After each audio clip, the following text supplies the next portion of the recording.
Hello all, this is James Johnson aka Sulfurblade, and I haven't put out many videos lately because I've been wrapped up in the world of Atlas. Um, well, I'm ready to do a video. And sadly, it's not really the video I want to be doing at this point in time because, well, it's not me saying that I've found the MMO I'm going to be playing for the rest of my life. Yes, the game is only in early access, and it's definitely too early to say this game has failed, but in its current incarnation as it stands now, the game doesn't have much merit. Not much substance, it's pretty shallow. And I will try to go into the details of what Atlas is currently in this video. Um, Atlas is a travel simulator. You do a lot of traveling. Uh, I, the sails are definitely long, um, and there's no way around it. If you have good wind, good. If you have bad wind, well, not so good. Depending on where you want to go, depending on the wind, it could take an hour, or it could take 2 hours, or it could take 6 hours, or it could take 8 hours. Um, yeah, there is a lot of traveling, and well, the traveling isn't completely bad. So while you travel, your ship levels up, which is a cool feature. But of course, the higher level you get, the harder it is to level up. And once you've reached any levels, like you get into the level 20, 30 range, well, that level up happening for your ship, well, that requires many, many, many more hours of travel before you get a ding for that. And so the level up in and of itself isn't something that's going to keep you very preoccupied on your long travels.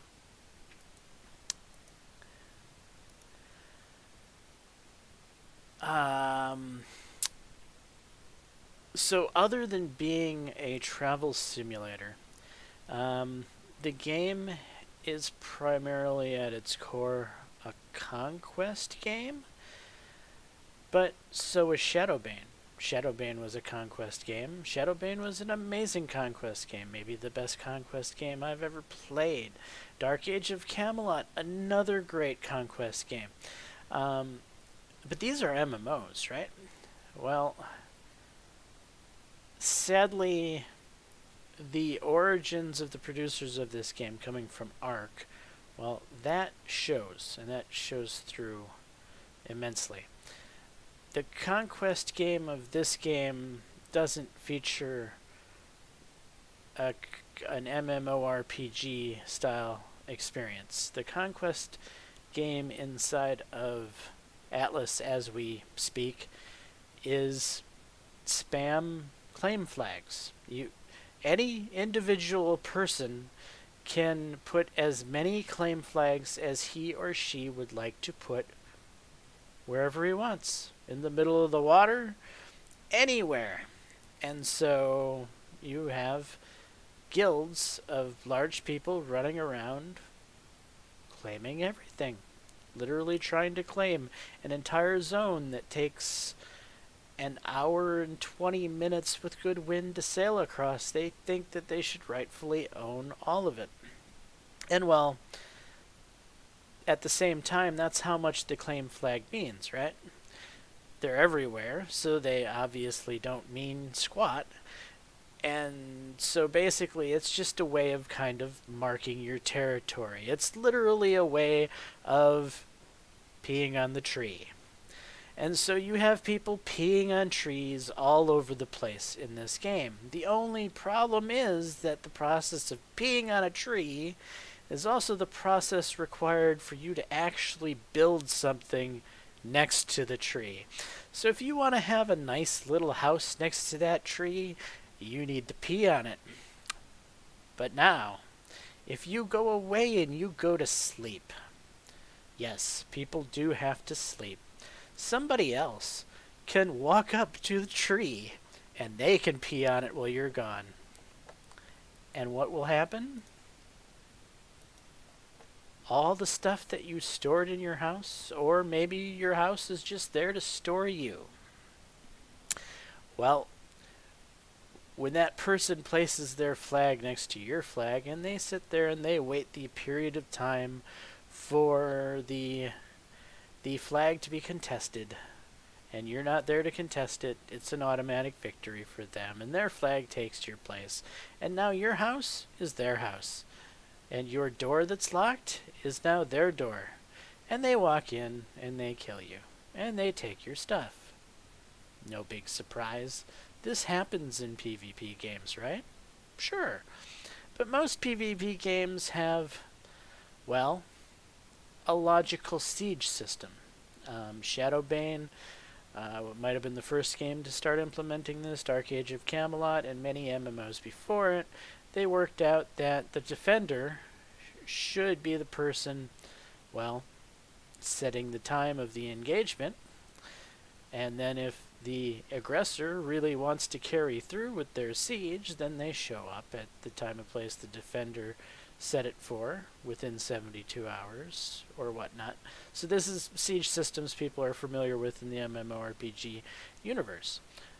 That's not in this. This is just a very anarchy-style, low-budget siege system that basically means there is no siege system. It's just place a flag, and if nobody's around, your flag will take that flag out, and then you own everything that's there.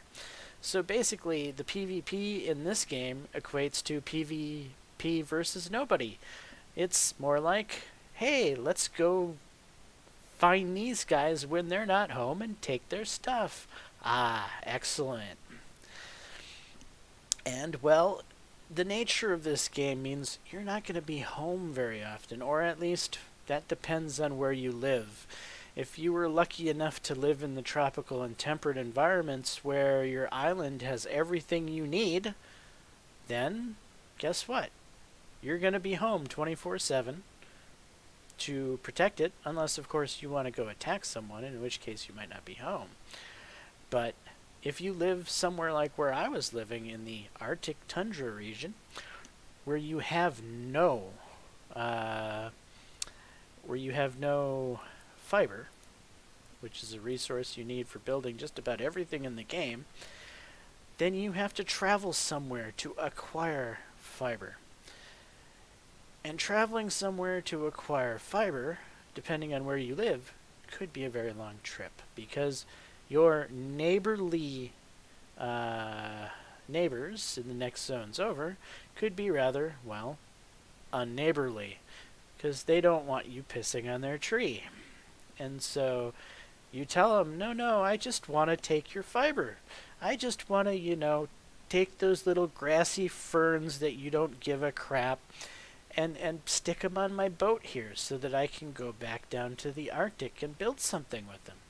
But they don't care about that. They're too worried about you pissing on their tree for you to even get near their shoreline. So you travel on to the next zone, where the same people are just like that, until you finally make it back to a free port or lawless zone where players start out at. And so you're back at basically the Freeport Lawless Zone. Nobody owns it and controls it, and you go ashore to collect your fiber. You store up, like 10,000 fiber, which is a time-consuming process, picking all these plants to get that much. And then you travel the 8 hours back home to inevitably find that somebody has taken your home. But you're not going to deal with this, no. You're going to go piss on that tree because it was your tree first, and you're going to take your home right back. And then you're going to do some more building up of your home because it's your home. That's what you're in the game to do.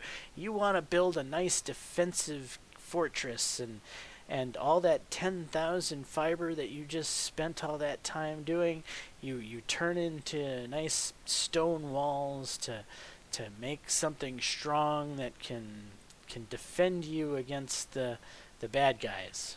And then you're tired and you go to sleep. To wake up again to find that someone pissed on your tree, and now you just built them a nice fancy fortress. But this time they figured out where your ship and your bed was, and they destroyed your bed. So now you're stuck on the other side of the world without your trusty ship, and they now have your last 18 hours worth of work that they didn't have to do. You see where I'm going with this. This is basically what the game is currently in its current iteration. And it's great if you are the style of player that enjoys a game like Rust. If your go-to game is DayZ or Rust, and you don't want to ask somebody if they're friendly, and you don't want to really associate with the person across the screen for them, you just want to run up and shoot them in the face, then this game is probably for you. But the problem is that this game is being marketed as an MMORPG, which is a game marketed towards a vast audience of different playstyles. But their game doesn't play well for many playstyles. The game currently is made for a Rust player. It's made for mindless PvP, and that's really what it is. It's the biggest mindless PvP game ever made. Will it change? I don't know. I hope so. But in its current iteration, it's mindless PvP. And the funny thing is, the PvPers, they're complaining on the forum, saying that it needs to be more mindless PvP. They can't steal the ships fast enough. They can't place the flags take too long to capture the other flag, and they just want they want this fast-paced call of action game in a game that takes you 4 hours to sail to the next zone and get to the next body of land. It just doesn't mesh. It doesn't go together. If you guys ever played Worm Online, I liked Worm Online. Worm Online was an amazing MMORPG. It's one of the best sandbox MMORPGs of all time, in my opinion, but it's plagued with having lackluster graphics and a grind that would make a Korean gamer shy away. If anyone understands that reference, Korean MMOs tend to be very grindy, more so than their Western counterparts here in the U.S.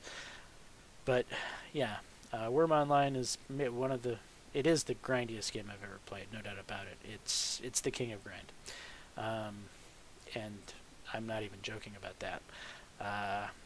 With its lack of graphics, that always kept the general player from playing it a lot. But if it could ever get an influx of money, well, it did get an influx of money in the wrong way, but if some other AAA developer would take Worm Online as like a roadmark or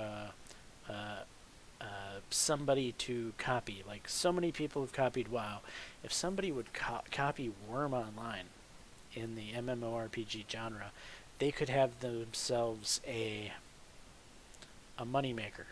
I mean, the sandbox community has been waiting for a sandbox for so long. Black Desert just doesn't cut it.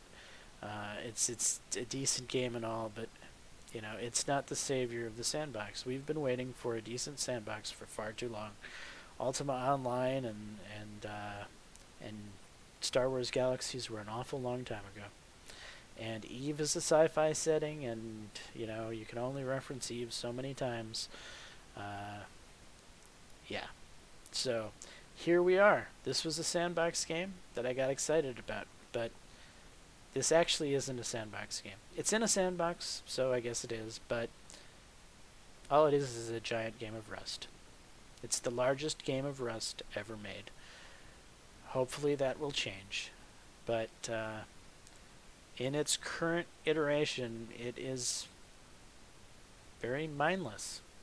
I mean, I I I I gave it the good college try. I put a lot of effort in. I was fairly high level, higher than most people that I met in the game. I had progressed a lot farther than most people in the game. I was one of those people to get out into the world first. I was one of those people to place flags first. But I chose the tundra for a reason. Um, I figured it wouldn't be prime real estate that the big guilds would want. I figured as a more solo inclined player that I'd be more able to survive in the tundra for longer. Um, and I did. Uh, but sadly, being in the tundra is a double-edged sword. You have to leave your home. You have to go get the fiber, like I was saying. You have to travel many miles to different locations in order to get the building material to come back. And while you're gone, while you're sailing for 8 hours that way and 8 hours back this way, a lot of stuff can be happening back at home that you're not there to do anything about. And so that's the type of game that this is. Lots of traveling, and lots of PvP in the moment. And that's not even a very accurate description as lots of PvP in the moment. While I believe that there were probably some large-scale skirmishes somewhere in the game over the past couple of days, I don't think that's the norm. I think most of your PvP action has been group of 10 shows up and kills group of 2, or group of 10 shows up and finds, group of 6 offline, and decides, hey, let's nab this place. Let's take their loots and sink their boats and ruin their day. And that's really what this game is in its current iteration. So my ultimate recommendation on Atlas is to wait. Give it some time to develop. Maybe it'll get some features. Like a lot of the features that we're seeing here, just really, they're not there. I didn't see one single message in the bottle anywhere. At level 26, I left the game with 0 money. In fact, one of the common conversations people would have in the game was, wait, there's money? Most people don't know that there's money in the game. Most people that have been playing the game for I don't know how long had no idea. Oh, there's money? Yeah, there's supposed to be an economy. Wait, there's supposed to be an economy? How's there an economy? At everywhere, it's almost like a running gag. There really isn't an economy. There really aren't professions. In a game that could have professions, so many wonderful professions could be in this game. Everybody makes their own ship. Really? I mean, dedicated shipbuilders, there kind of are dedicated shipbuilders, so you know how you're playing Eco, right? Maybe that's a bad reference because not everyone has played Eco. But then I could pick another game that other people haven't played. Anyway, if you're in a group, different people in your group can go down different skill lines. And so you can have a dedicated shipbuilder for the group. But if you're not in group, if you just got 16 solo players, they're all going to progress down pretty much the same skill sets and take similar skills. I mean, somebody might be more interested in cooking than somebody might be more interested in this, but they're all going to take the same path to get to the same shipbuilding of being able to make a raft. and they're all going to collect the same resources to do it, and they're all going to build that raft, whether they like making rafts or not. Everybody is a raft builder, and you know, that is the type of thing that I'm talking about.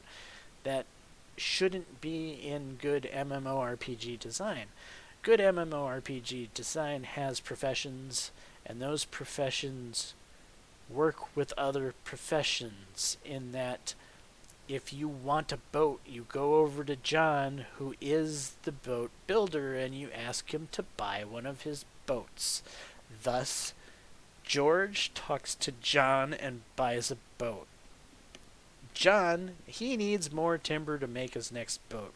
So he goes and talks to Carl, the lumberjack, and buys some timber, and so on and so forth. That is how good MMORPGs do things, to cause people to have to work with one another to make the economy function.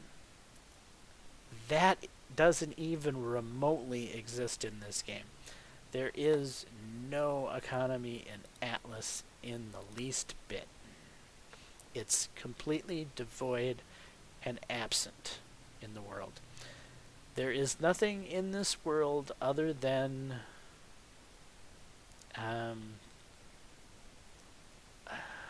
don't want to make this reference, but I'm going to make this stereotypical reference.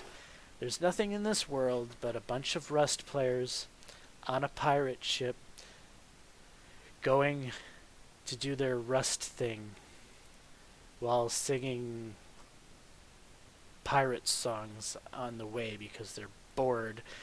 The 4-hour trip to get to the next place is just driving them crazy because they don't have the attention spans for it. And then when they get there, they're like, okay, let's wreck this shit.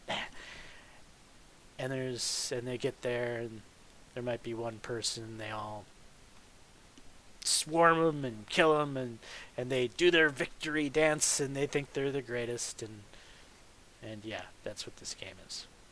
It's pretty sad, actually, what it is in its current inclination. The game needs structure, it needs organization. Right now, it's just free-for-all anarchy. I think you get the point. I could beat this horse more, but I think most viewers can understand what I'm getting at, and I don't really need to say anything much more. So, if you're on the fence and you're not a person who adores Rust, you might want to avoid this. But if you're a person who does enjoy, shoot him first, talk to him later. Maybe this game is for you. Of course, ask yourself if you can deal with taking a 4-hour boat ride so that you can shoot a person once. Well, that's if you have a gun. I mean, to get a gun requires some lengthy periods of progress and working, which may not be for you. But of course, with 20 of you on the boat and one person you're attacking, you could probably have a club and you guys would win. So, just zerg up and you should be able to accomplish all there is to do in Atlas without too much trouble. Anyway, that's it. Until next time, guys, thank you for watching, and as always, peace.